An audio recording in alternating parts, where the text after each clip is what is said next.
¿Cómo están? Bienvenidos a un nuevo capítulo de Influyentes aquí en CNN Chile.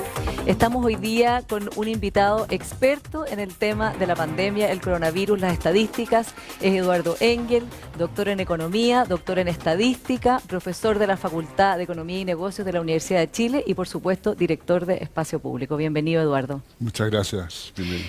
Bueno, nos toca un aniversario bastante especial, que son los 6 meses del inicio de la pandemia en Chile en estos días.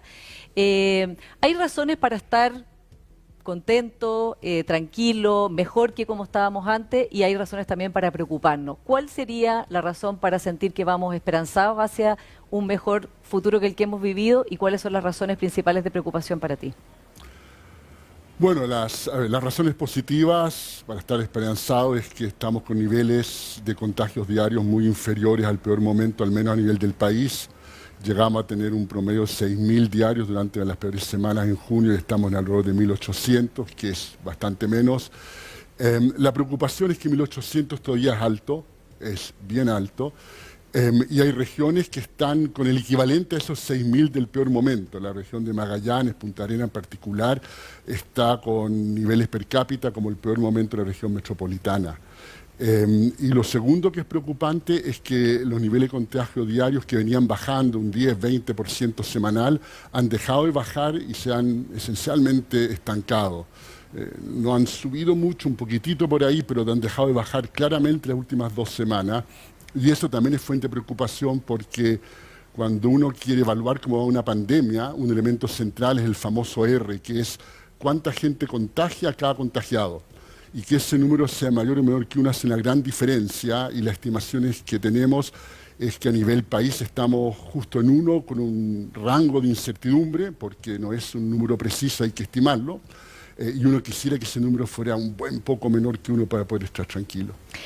Por otro lado, ha empezado obviamente las reaperturas, pasar las distintas fases, y viene ahora el 18, que ha provocado gran polémica este anuncio del gobierno, en parte porque no se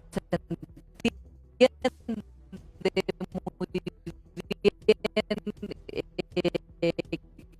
qué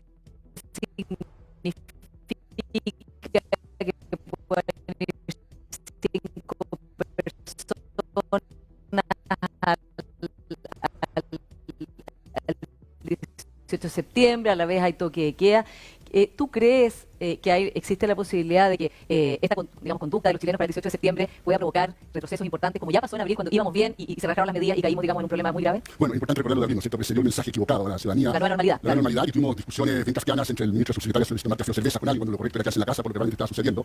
Claramente en este momento tenemos ese nivel de disonancia, pero sí es preocupante un mensaje que no es claro. Cuando uno da un mensaje equivocado, la gente lo entiende, la gente quiere desesperadamente volver a una normalidad. La verdad es que mientras no haya vacuna no va a haber normalidad, como hay que convivir con el virus, cada vez vamos a aprender a hacerlo mejor, pero esa normalidad que todos ansiamos no regresa hasta que haya una vacuna accesible en Chile masivamente, y por lo tanto dar mensajes mixtos como el que uno podría interpretar en lo que señaló la autoridad creo que no es bueno. Creo que realmente en comunas en cuarentena la situación es seria, y por lo tanto, a pesar de que en el 18 tenemos que cuidarnos y seguir cuidándonos y no bajar la guardia, porque eso se paga en forma muy dramática después, ya lo vimos una vez. Sí, ¿tú hubieras sido partidario que las comunas en cuarentena no tengan 18? Yo hubiese sido partidario que fuera muy limitado y que fuera simplemente la gente que ya vive en la misma casa que hicieran su asado. Como hay una campaña de gobierno, creo que dice Fondeate en tu casa. Fondeate en tu casa, pero es que esa misma campaña es la que permite que se puedan juntar 10 personas al aire libre. Esa parte yo, junto con el Colegio Médico, los expertos del mundo de la salud, sí, considero que hubiese sido mejor no tenerla. Ahora, por otro lado, también, como decías tú también, la gente tiene una necesidad, por un lado económica, de salir a trabajar, de salir a la calle, de digamos, solucionar sus problemas de economía de subsistencia muchas veces.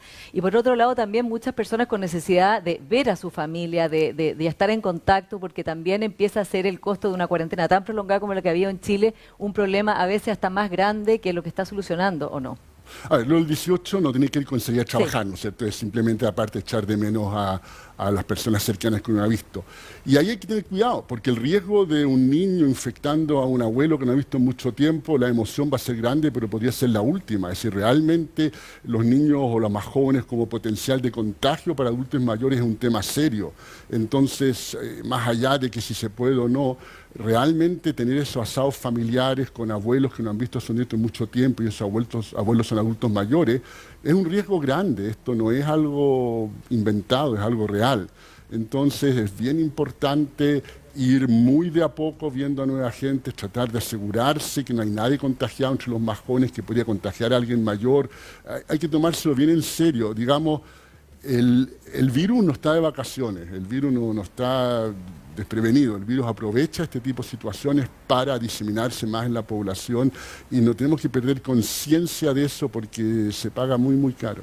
En el sentido, tú nombraste ahora a los adultos mayores que han vivido, digamos, encerrados hasta esta semana recién toda la cuarentena. ¿Te pareció que eso fue exagerado, que esa medida de dejarlos, digamos, además sin posibilidad de discernimiento, cuando en general es la población que más se cuida justamente y que sigue las reglas?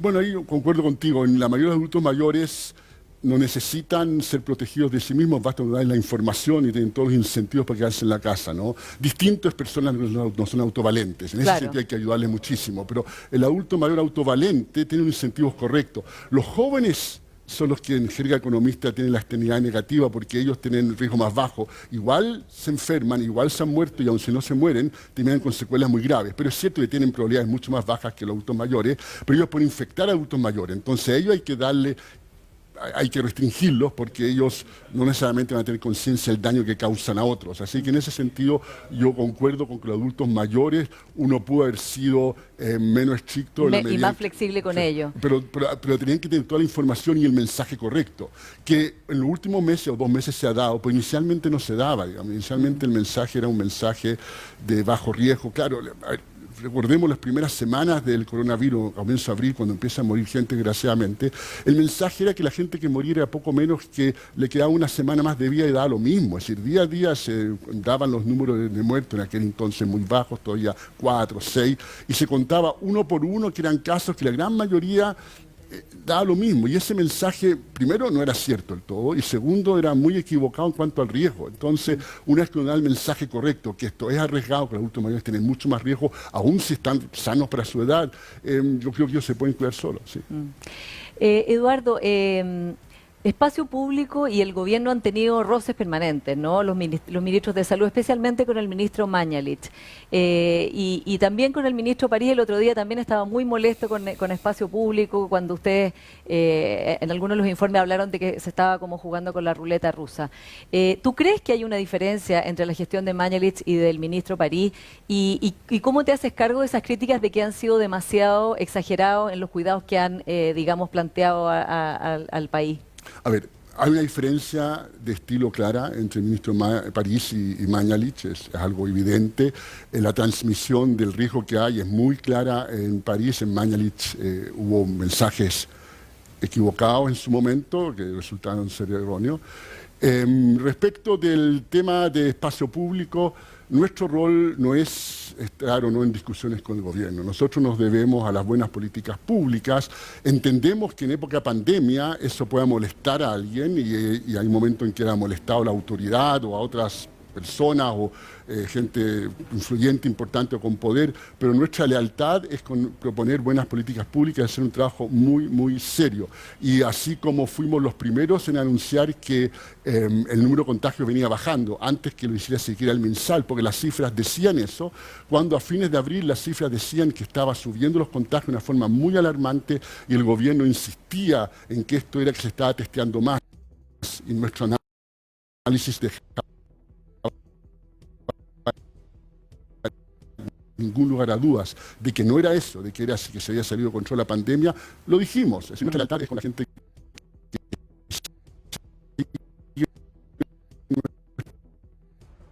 nuestros informes, con la gente que le valora el trabajo que hacemos y no con una autoridad que podría no molestarle. En los temas de salud que hemos participado, digamos, en general nuestra opinión ha sido muy parecida a los especialistas médicos. Algunos de ellos públicamente lo dicen y otros por una cuestión cultural del mundo médico en que se considera que no es bueno criticar públicamente, pero yo muchas veces converso con especialistas en salud antes de salir con una afirmación y en general están de acuerdo con los ordenamientos que estamos haciendo. Entonces no es que Espacio Público ha tomado posiciones que ningún médico o sociedad científica ha tomado, por el contrario, en general han sido muy similares. A veces tenemos un análisis de datos que nos permite anticiparnos, pero no más que eso. A la tendencia que va a venir. Y yo creo que uno de los conceptos más controversiales de espacio público fue el de la hibernación, ¿no? Porque en el fondo en un momento que además la economía ya se estaba resintiendo y las personas necesitaban poder ver un horizonte de poder volver a trabajar para poder tener sus recursos, aumento de cesantía, pasados a ley de empleo, mucha informalidad de gente que no tenía ninguno de los beneficios. Entonces plantear esto fue como un poco chocante, decir, bueno, pero cómo en el fondo a veces también el remedio puede ser peor que la cura. A mí me parece que hay todo un tema de cómo se comunica. Sí, decir, ahora, quizás fue una manera de comunicar un poco... No, pero yo creo, es decir, uno puede discutir si fue una buena o mala metáfora. Yo creo que fue buena, pero entiendo que haya personas de comunicaciones que puedan creer que es mala, pero es importante distinguir primero fondo de forma. Esto es un tema formal y no de fondo. Ahora, ¿por qué lo dijimos? Y creo que fue un aporte importante, es porque la cuarentena, para que tuviera efecto en la región metropolitana, demoró muchísimo. Y demoró muchísimo porque la gente no se la tomó demasiado en serio, porque el gobierno, a nuestro juicio, fue demasiado laxo en dar permiso de trabajo. Al final, todos eran trabajos críticos, y la verdad es que no todo era crítico. Y acá el tema no es ser mala onda con la economía, por el contrario. Si yo soy más exigente, entonces la cuarentena es mucho más corta y la economía se daña menos. Efectivamente, hay gente en Santiago que puede tener capacidades muy distintas de hacer una cuarentena. Una persona que está en un lugar más hacinado tiene menos que una persona del barrio alto, etcétera. Sin embargo, las cifras de movilidad que siguen habiendo, que son muy buenas, dejaban en claro que cada comuna de la región metropolitana podía hacer más. En el barrio alto, en los peores momentos, la movilidad había bajado solo a la mitad o cosas por el estilo. Claramente, ¿qué hacía la mitad de la gente haciendo los viajes que hacen normalmente en ese momento en el barrio alto, en que la mayoría no tiene un problema cero ingreso? Y en comunas pobres no había bajado algunas casi nada, 10, 20%. Yo entiendo que iba a bajar menos, entiendo que la gente quería trabajar, pero todos pudimos haber hecho un esfuerzo más grande, y en parte no lo hicimos porque del gobierno no se construyó una épica de que acá nos cuidábamos entre todos. No había una campaña comunicacional llamándonos a esto, y que hubiese sido un periodo mucho más breve y por lo tanto un costo económico menor. Acá no hay una tensión, como muchas veces se cree, entre lo que es buena salud y lo que es buena economía. Por el contrario, los países que han logrado contener la pandemia en la parte de salud también han tenido un producto que ha caído menos. No está esa tensión. Eduardo, ¿qué va a pasar con el plebiscito del 25 de octubre? Porque tú has dicho que esto está, digamos, no se explica cómo el gobierno no ha tenido una buena organización previa de esto, sabiendo que iba a venir, en términos de lograr que la menor cantidad de gente se contagie, obviamente, durante el plebiscito, y por lo tanto haya participación masiva. ¿Tú crees que va a ser así como el 18, tú alertas al tiro y levantas una bandera, ojo que como se comunicó esto del 18 puede significar un retroceso? ¿Crees que el plebiscito, tal como está hoy día, lo que sabemos, la información que tenemos, puede ser una fuente de contagio importante? A ver, primero mi crítica en la cuestión del plebiscito, en una columna que escribí hace poco, fue al CERVEL, no al gobierno. Por una vez el gobierno no tuvo nada que ver. Así que como que cuando lo critico está bien, pero esta vez no. Mira, yo creo que para el plebiscito es muy importante que el CERVEL haga lo que ha comenzado a hacer, pero tarde. Yo esa crítica la mantengo, aunque espero que lo haga bien ahora, y que es tomar todas las medidas para que ese día las posibilidades de contagio sean lo más bajas posible. En Espacio Público, junto con Ipsos, nuestro socio en esto, hicimos una encuesta y la gente está preocupada del tema. Y a la vez quiere participar masivamente. Entonces, y no es casualidad, esta no es una elección cualquiera, esta es posiblemente la elección más importante en varias décadas, y por lo tanto, lo digo en forma extrema, si vamos a salir una vez en octubre, que sea a votar, ¿no es cierto? Y no hacer otro asado con los amigos, eso puede esperar hasta que llegue el diciembre. Entonces yo creo que en cuanto a prioridades, la elección del 25 de octubre es muchísimo más importante que el asado del 18. El asado del 18. Sí. Aparte de las medidas que sabemos que se tienen que tomar en términos, bueno, ya se decidió, por ejemplo, que los enfermos de COVID no van a votar, y las medidas de distanciamiento social, uso de mascarillas, el lápiz. ¿Hay alguna otra que todavía no esté puesta sobre la mesa que para ti sea muy relevante de poner ahora, que todavía hay un poco de tiempo? Hay todo un tema de cómo evitar aglomeración en lugares de votación. Hay todo un tema técnico, bien ingenieril, pero en que hacerlo bien, hacerlo mal hace una gran diferencia, y que es ¿Cuál es el aforo máximo dentro de un lugar de votación? De modo que la gente espere afuera, en cuyo caso uno puede mantener mucho más distanciamiento físico, más que sociales físico, digamos, y por lo tanto no contagiarse, calcular ese aforo para cada lugar de votación, agregar un número importante de lugares de votación, distribuir bien las mesas, todo eso que suena bien aburrido, al final hace una gran diferencia en que haya gente que se contagie ese día o no suceda. Así que hay trabajo por hacer. Tengo entendido que el CERVEL está haciendo algo de eso, pero queda trabajo. ¿Y por qué tan tarde? O sea, ¿qué explica eso? ¿Se pensó que se iba a postergar el plebiscito? A ver, yo creo que a ver, cada uno le echa la culpa al otro. O sea, el CERVEL dice que yo no tenía las potestades legales.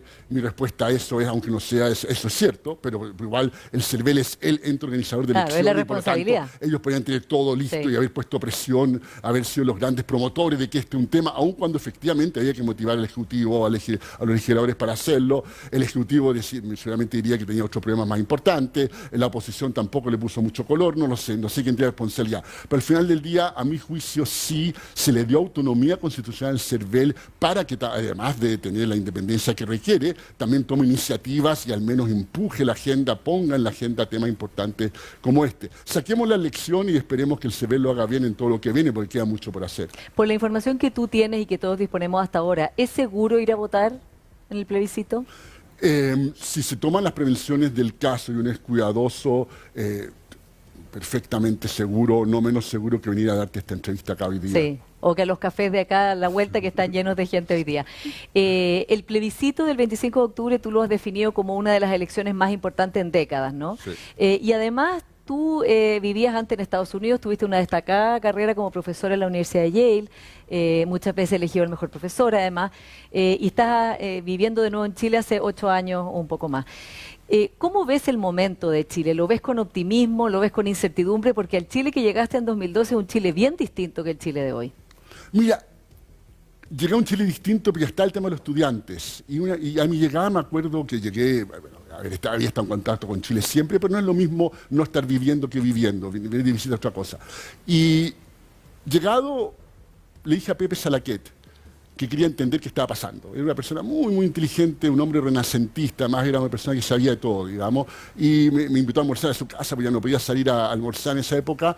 Y lo que él me dijo, lo he recordado muchas veces, me dijo, cuando hay estos cambios de época, uno entiende lo que está pasando tiempo después. Mientras está pasando, cuesta un mundo irlo entendiendo. Y uno mira la historia, no soy historiador, por algo he leído, y efectivamente uno está en la mitad del bosque, es muy difícil ver todo el conjunto, y tenemos un poco de eso. Entonces, claro, uno tiene intuiciones, te puedo responder preguntas concretas, pero esto no es fácil de ver, pero al mismo tiempo son procesos que bien llevados pueden terminar en una sociedad mucho más justa, mucho más igualitaria, una redistribución del poder, pero también un reencuentro de los chilenos. Entonces, acá hay un tema de que tenemos una sociedad muy polarizada, una política que no representa bien, que no está haciendo la pega, lo que ha pasado con pensiones, el ejemplo más evidente de eso, y acá podemos tener una discusión en que esto nos lleva, a una discusión que va a ser complicada, va a ser apasionada, pero nos puede llevar a una sociedad mucho mejor. Acá lo importante no es solo una nueva constitución, yo creo que más importante todavía es el proceso que lleva a esa nueva constitución. Como el debate y el diálogo. El debate, pero también el diálogo. Acá es un tema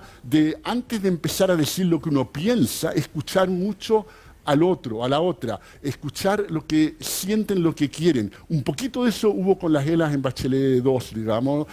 Yo participé en algunos y claro, no era una muestra del Chile completo, pero aún así fue sumamente interesante escuchar lo que la gente piensa. A mí yo también tuve una experiencia parecida después de una comisión anticorrupción que me tocó presidir. Fui a más de 100 presentaciones, mucho en territorio. Y conversaba con la gente y lo que es evidente, pero la gente es súper sensata, la gente tiene un sentido común y entiende bien lo que está pasando y no hay que tenerle miedo, por el contrario. Si uno cree en la democracia hay que confiar en la sabiduría popular, en la sabiduría de la gente, en que son inteligentes, en que lo que quieren es sensato y que hay que sentarse y conversar. Y si uno cree que en algún tema tiene algo que aportar, bueno, es cosa de convencer a los otros. Eduardo, tú estás en un grupo de independientes para la convención constituyente. ¿Vas a ser constituyente? Yo no, pero creo que sería muy, muy bueno que haya muchos independientes en esa convención, porque la única forma de represtigiar la política es que en el proceso constituyente haya mucho independiente. Lo peor que podría pasar para ese proceso, para que sea un proceso virtuoso, es que la noche en abril, cuando elijamos los constituyentes, la gente diga esto es lo mismo que el Congreso. Claro. Yo también creo, lo digo de inmediato, que se requiere la política y se requiere los partidos políticos de la democracia, pero se requiere partidos políticos con mucho más prestigio que los actuales y por lo tanto parte del desafío de esa nueva constitución es buscar un sistema político que incentive a que la política funcione mejor. ¿Y por qué no vas a ser candidato tú?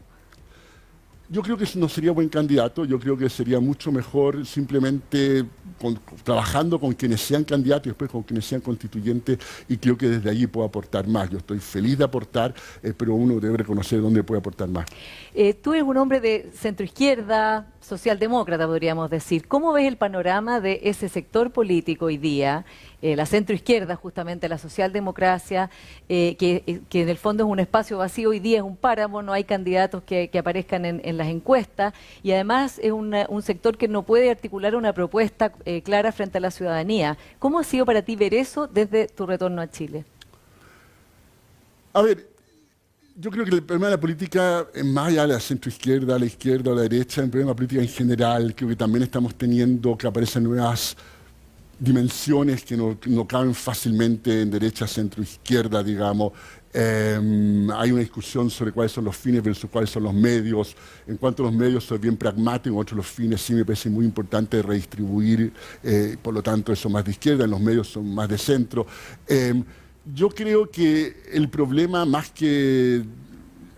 yo creo que lo que fueron los gobiernos del 90 en adelante fue sumamente valioso, en ese sentido soy de la concertación, pero al mismo tiempo creo que ese tiempo se terminó y en ese sentido hay una crítica fuerte que muchas veces no se comparte. Entonces, es difícil encasillar a gente hoy día en ese sentido y yo creo que en el proceso que se inicia ahora en octubre van a emerger no solamente nuevos liderazgos, más jóvenes o mayores pero distintos a los actuales, sino que además también nuevas formas de ver el futuro de Chile. Yo creo que algunas de estas discusiones no son las que uno espera se den en el futuro. Pero, ¿Lavín es socialdemócrata? Lavín es muy buen marquetero, ¿no? Digo, pero sobre eso no cae ninguna duda. A ver, yo no puedo empezar a dudar de la intención de alguien. Eso no, pero no de su trayectoria y su convicción. Su trayectoria no sugiere una convicción profunda de la socialdemocracia, no. Ahora, en buena hora que haya cambiado y si es sincero, bienvenido sea, digamos. Hay otros economistas digamos, de centroizquierda o que lo han sido, como Sebastián Edwards, que son muy pesimistas de todo lo que viene, del proceso, del plebiscito, de lo que viene después, y la situación económica de Chile. Y aquí ya te pregunto como economista, ¿no? Como doctor en economía y profesor de economía.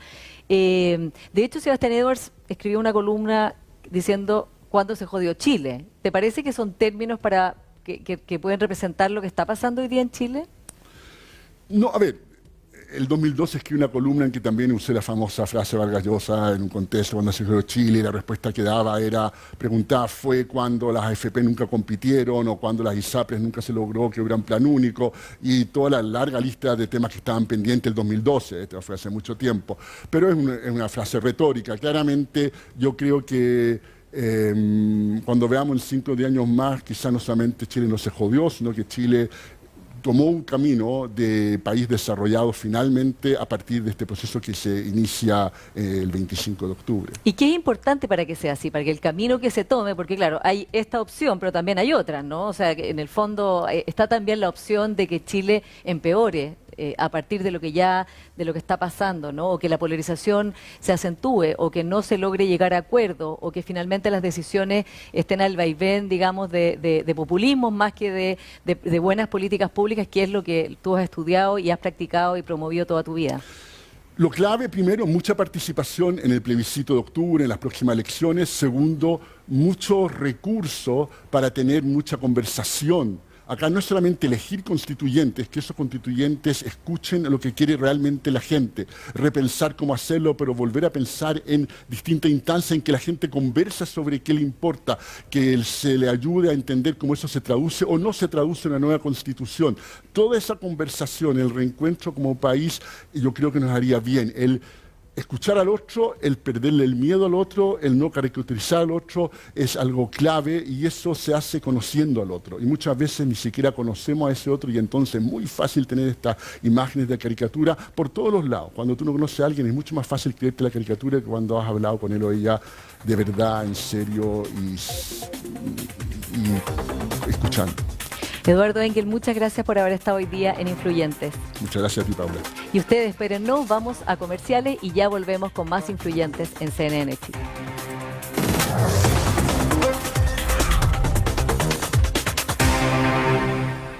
Estás viendo Influyentes, presentado por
de la Universidad Católica. Bienvenida, Susana. Bienvenido, o sea, muchas gracias por la invitación, un honor estar acá.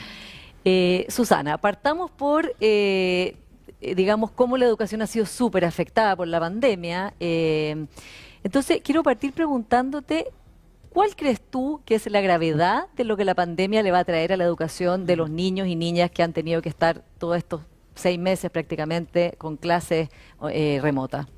Y sí, esta es una de las preguntas que están dando vueltas por todo el mundo en distintos lugares, como cuál va a ser el impacto de todo esto, en quiénes, porque no va a ser en todos igual, y yo personalmente estoy muy preocupada. Y además hay que acordarse que la pandemia entra luego de haber estado varios meses también los niños sin acceso a sus colegios, antes por el estallido, antes por un paro de profesores, entonces son varios meses que se acumulan en algunos sectores sin acceso a su educación formal, como la conocemos, ¿verdad? ¿Qué es lo que se ha dicho al respecto? Hay muchas cosas. Lo primero, lo más evidente, es el retraso en los aprendizajes, ¿verdad? Lo que se habla como de perderán el año escolar y ese tipo de cosas en todas las materias más intelectuales o académicas. Pero yo creo que la más grave de todas es la de leer, porque aprender a leer y después leer para aprender. Si tú no aprendes a leer ahora, después vas a tener más problemas para aprender cualquier tipo de cosa más. Claro, es un déficit en todo lo que se tiene que aprender después, Exacto. en el fondo no saber leer bien. Exacto. En Enseña Chile dicen la brecha de aprendizaje es primero una brecha de lenguaje. Y si tú ves, hay niños hoy en primero medio que están leyendo a nivel de tercero básico. Entonces todo esto se va acumulando. Ahora los que hubieran aprendido quizás en esa generación están quedándose sin aprender a leer. Esa sería como una de las primeras brechas que va a tener mucha repercusión en adelante. Lo otro que se habla mucho y de las experiencias anteriores que han habido de crisis en otros lugares es lo que se llama la brecha de verano. Ya. Se ha estudiado que en el verano los niños retroceden el aprendizaje al no tener estímulos de distinto tipo, estímulos académicos o en general hay muchos niños que no hacen muchas cosas durante el verano y entonces se llega a retroceder, hay niños que llegan a retroceder hasta medio año de lo aprendido en el año anterior. Por lo tanto, si tú piensas que en un verano un niño puede retroceder medio año y ya llevamos como 4 veranos acumulados. Claro, ya es como una acumulación de pérdidas. Exactamente. Entonces, un niño o niña que hoy está cursando quinto básico, por ejemplo, va a empezar sexto básico el próximo año con un nivel de probablemente principios de cuarto básico, o sea, tercero básico. Entonces va a tener 2 años de retraso, lo que no aprendió más lo que retrocedió del año anterior. Entonces ese es el tipo de cosas, y eso en el caso promedio. Entonces van a haber sectores donde esto va a ser muchísimo más grande. Sí, exactamente, ese es otro de los problemas, ¿no? Que además esto, digamos, si uno lo desagrega en términos de nivel socioeconómico, los niños más vulnerables son lejos los que están teniendo un muy mal acceso a estas clases remotas. O sea, complicadas como son, la cifra creo que es que el 27% de los niños vulnerables tiene acceso a tener el internet de buena calidad, el computador, para poder tener esas clases. O sea, ¿qué pasa ahí con la desigualdad y cómo se va a incrementar de una manera incontrolable también? Sí, ese fue el reporte recién que sacó el Ministerio de Educación junto con el World Bank, basándose en un modelo del World Bank donde mostraba que en los sectores más altos hay hasta 100% a veces de establecimientos que están proveyendo educación, mientras que en los sectores más bajos de contexto socioeconómico es el 27% como tú dices. Entonces, ni siquiera es que estamos todos mal, sino que hay otros que se están poniendo al día y están logrando avanzar y tener los aprendizajes que tienen. Entonces, mientras unos retroceden, los otros más o menos se están manteniendo bien. Entonces, la brecha es lo más grave que va a pasar, lo diferente que van a estar los niños más adelante. Y a veces no solo también cuando lo miras por grupos socioeconómicos, sino dentro de una sala de clase. Porque incluso, aunque en Chile las salas de clase son bastante homogéneas socioeconómicamente, las realidades de los apoderados son muy diferentes. Imagínate, por ejemplo, padres que trabajen en salud, profesionales de la salud, donde los 2 padres trabajan en salud y quien está apoyando a ese niño o niña en este minuto es mucho más bajo el apoyo que van a tener de sus padres que en una familia donde probablemente puedan estar los padres ahí más presentes. Entonces, dentro de cada sala de clase también los docentes van a tener un desafío tremendo el próximo año al ver unas disparidades gigantes que van a tener que tratar de compensar de alguna manera. Ahora, ¿qué pasa con los más chicos, los que iban a sala cuna, jardines infantiles? Porque se ha hablado mucho en todo el mundo, bueno, y tú eres una experta en este tema, de la importancia de la estimulación temprana, de lo importante que es para los niños esta educación, digamos, temprana en los jardines infantiles y sala cuna que han estado cerradas. y que además son niños que no pueden tener clases remotas. O sea, Claro, que están en la claro. casa básicamente viendo televisión o lo que sea, digamos. ¿Cuál es el efecto que tú proyectas, digamos, en esos niños? Sí, como tú dices, de todas maneras yo he oído de casos de jardines que han tratado de meterle como cursos por Zoom y miles de cosas y los niños no... No, es no se concentran. nada, es impresionante que los niños no enganchan con Zoom. Digo, los más jóvenes, los más chicos, un primero básico tampoco se vuelven, es como demasiados estímulos que están pasando al mismo tiempo, no les gusta el Zoom como a un adulto. Ya estamos todos, la verdad, bastante cansados con los Zoom. Sí. Pero claro, lo que tú dices es que estos niños están pasando ciertas etapas que son claves para su desarrollo. Hay momentos en que el cuerpo está más listo para aprender ciertas cosas y, por ejemplo, los niños niños y niñas en etapa preescolar están desarrollando habilidades de motricidad fina que después les va a servir para aprender a escribir y desarrollando también motricidad motora, para lo cual necesitan correr, subir cosas, tener espacio que pueden tener en un jardín infantil y no tienen en sus hogares. Entonces, lo que antes tenían acceso a través de los jardines infantiles es mucho más que la atención del profesor. Exactamente. También los lugares son ecualizadores por muchas Y la relación con los dimensiones. niños, además, la relación con sus pares. Bueno, y aquí entonces cae la pregunta del millón, Susana, porque todo lo que ya fue, estos 6 meses ya no tuvieron clases, ya estuvieron cerrados los colegios, bien, mal, salvo Isla de Pascua, Juan Fernández, en Chile los colegios se cerraron. Pero la pregunta es ahora cuándo se reabre, porque el daño, obviamente, como lo has establecido tú, es muy, muy alto para esos niños. Y también hay, de nuevo, otros estudios que dicen que si no se reabre en octubre o, digamos, que si todo el año se pasa de nuevo con clases remotas, ya las pérdidas en términos de conocimiento o de daño para los alumnos pueden ser bastante irreversibles para generaciones completas.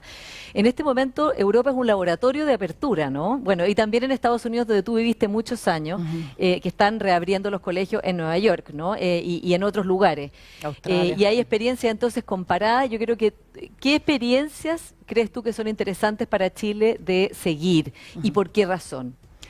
Mira, hay tanta diversidad en la experiencia y en los contextos en los que se están haciendo que tenemos mucho que sacar, pero también hay que sacarlo con mucho cuidado y ver bien qué es lo que se puede aprender de cada lugar. Tengo un colega, Eduardo Undurraga, que dice, ojalá no sigamos tratando de aprender, tratando de sacar las ideas de afuera, sino también podamos nosotros generar nuestro propio conocimiento. Porque de lo que ya está pasando, lo que ya se está abriendo, nosotros debiéramos estar sacando mucho aprendizaje de ahí, entendiendo, mirando muy de cerca, con poniéndole trazabilidad más intensa en estos lugares.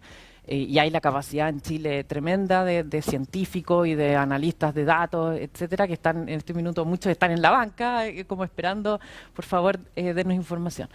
Entonces tenemos que generar nuestro propio conocimiento, pero de lo que está pasando afuera, lo que se ha visto es que en los lugares donde los contagios son muy altos, en general los colegios abren y terminan como esparciendo más el virus, ¿verdad? Por ejemplo, teníamos el caso de acá en Chile, el primer colegio que recibió que tuvo caso de coronavirus, ¿verdad? Antes de que se cerraran los colegios y se esparció rápidamente por un curso, pero después no se siguió esparciendo en el resto del curso. Hay como 10% de los niños de ese colegio eran más chicos también, niños y niñas, que se contagiaron.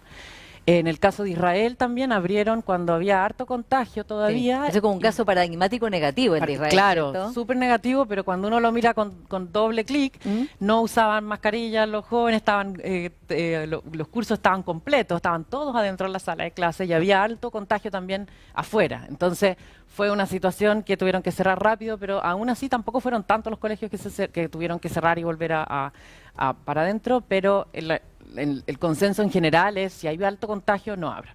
Ahora, obviamente yo no tengo la expertise para decidir eso y ahí tenemos que seguir las autoridades sanitarias.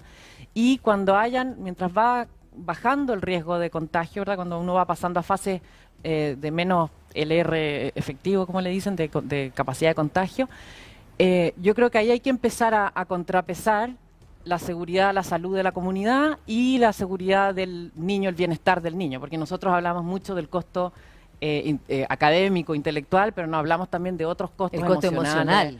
de salud, de integridad física. Hay muchos niños y niñas que mientras más tiempo pasan encerrados están corriendo más riesgo de abusos y maltratos y otro tipo de cosas que eso eso, no toda la población está igualmente expuesta a eso, pero es una cosa muy grave que tener. Entonces, cuando hay que ir ahí poniendo los contrapesos, y lo que recomienda como lo que yo he estado leyendo, por ejemplo, el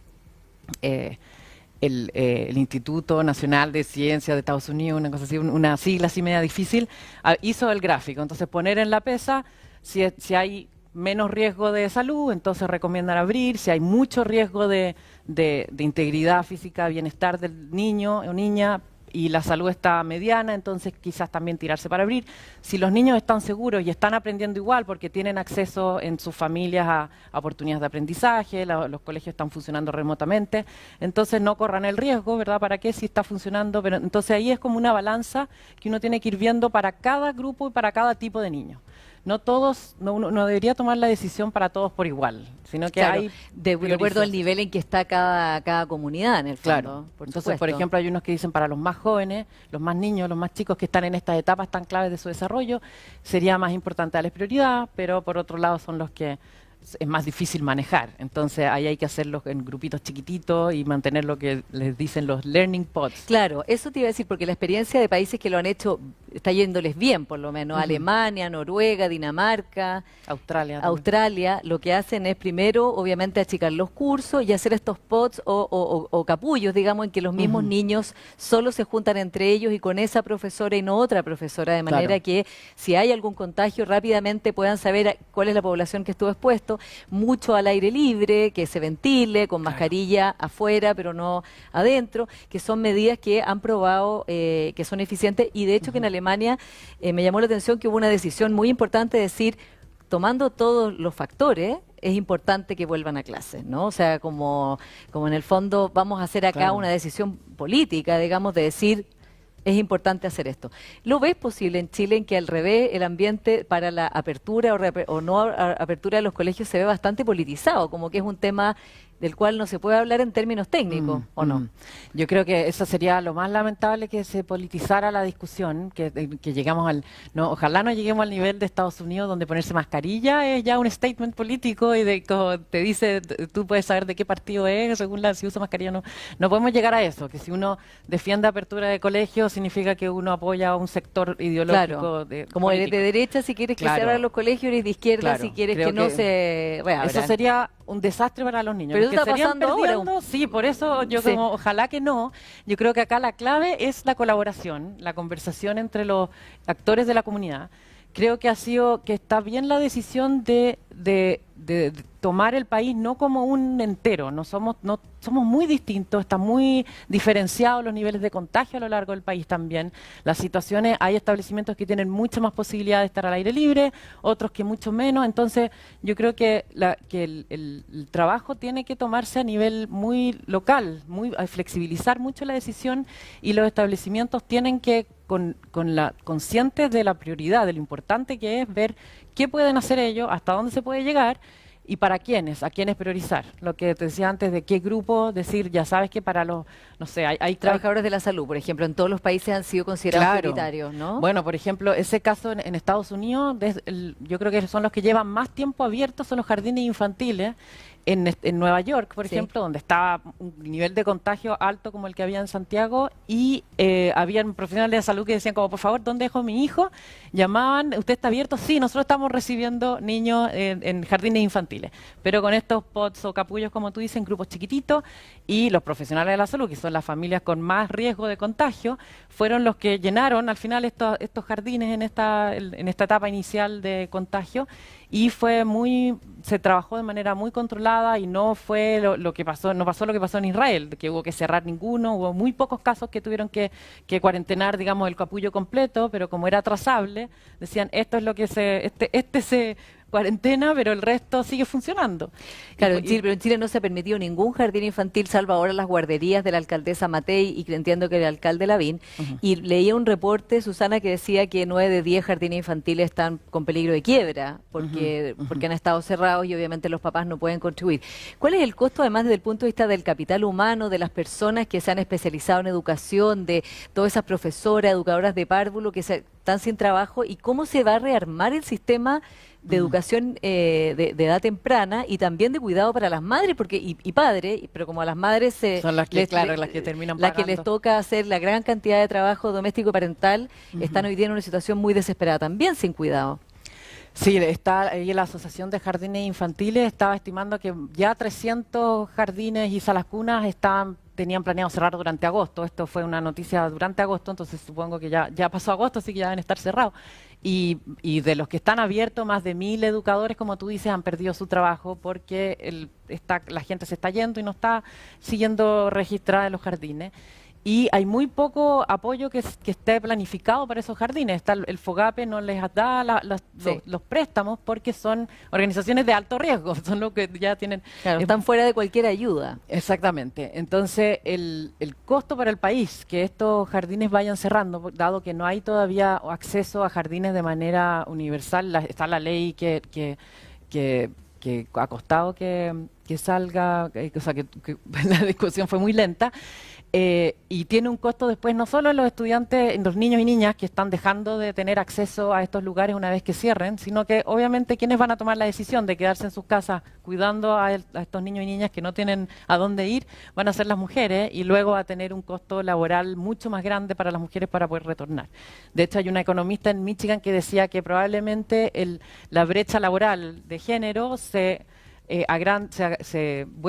retroceda 10 años hacia atrás y que les cueste 10 años retomar el nivel que tenía.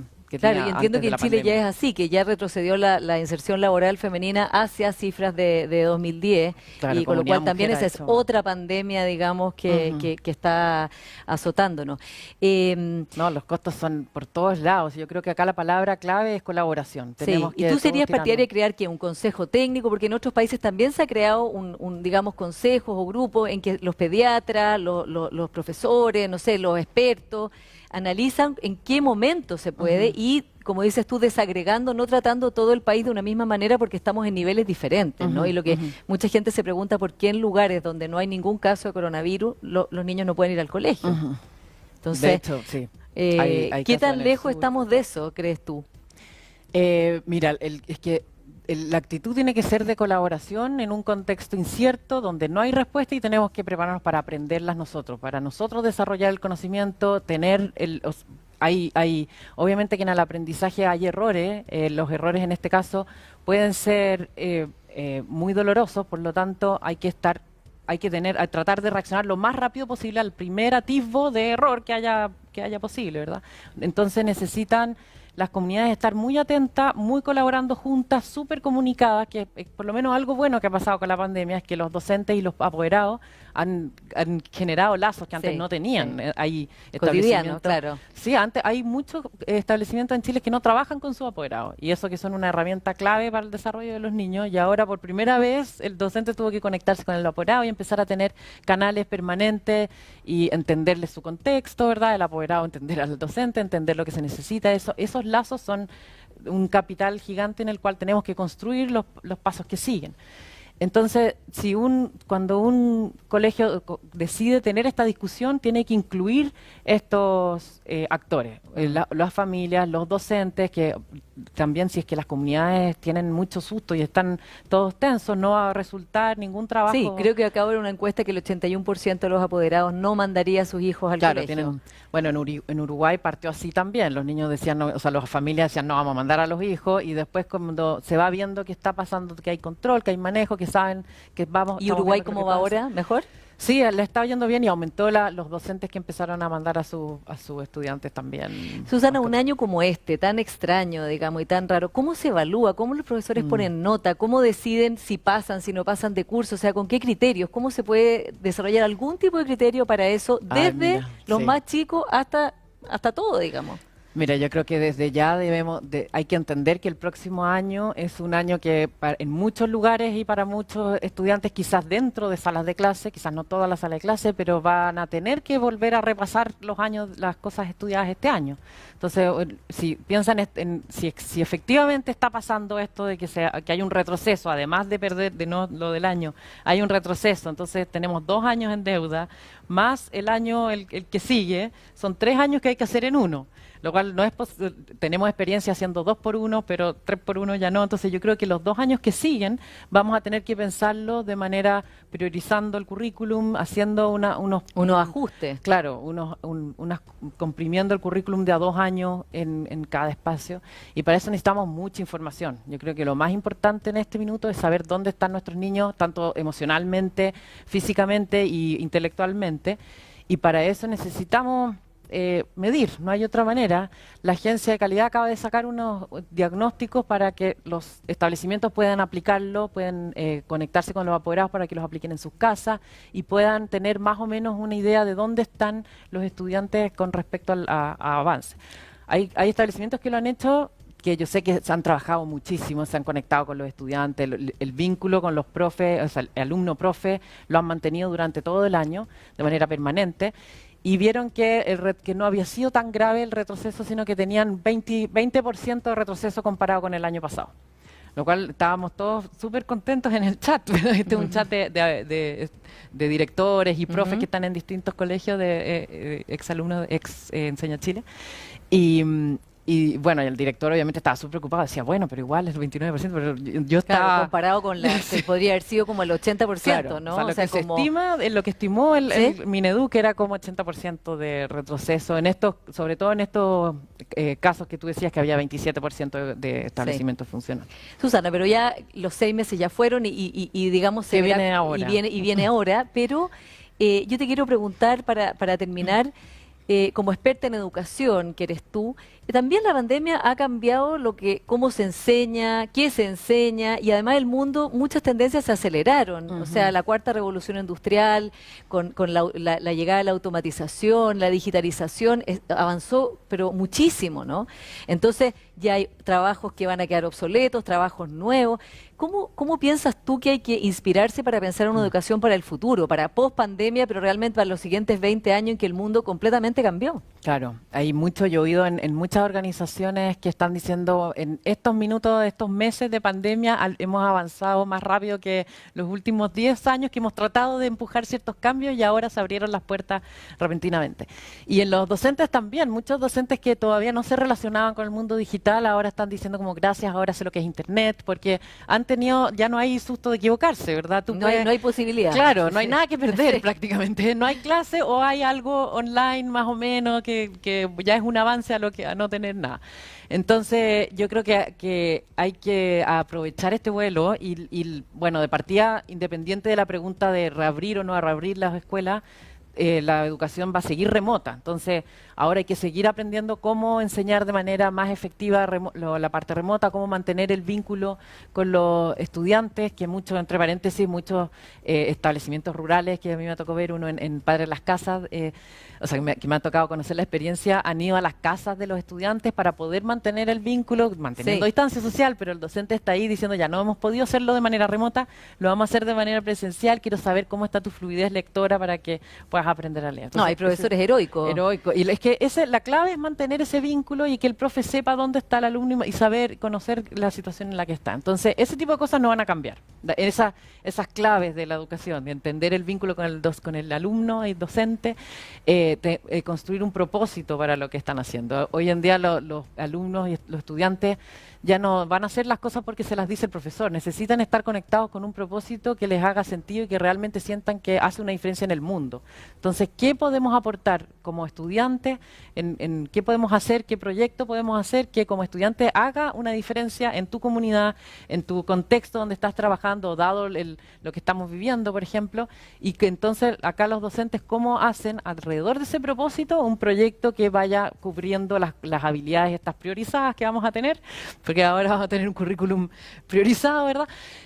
Por bastante tiempo, entonces va a ser más fácil hacer estos proyectos orientados a algo que tenga un propósito real para el estudiante en habilidades elementales y especiales que queramos desarrollar. Susana Claro, muchas gracias por haber estado hoy día con nosotros Gracias en Influyentes.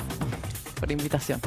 Y a ustedes muchas gracias por haber estado con nosotros. Nos vemos el próximo domingo en otra edición de Influyentes por CNN. Que esté muy bien.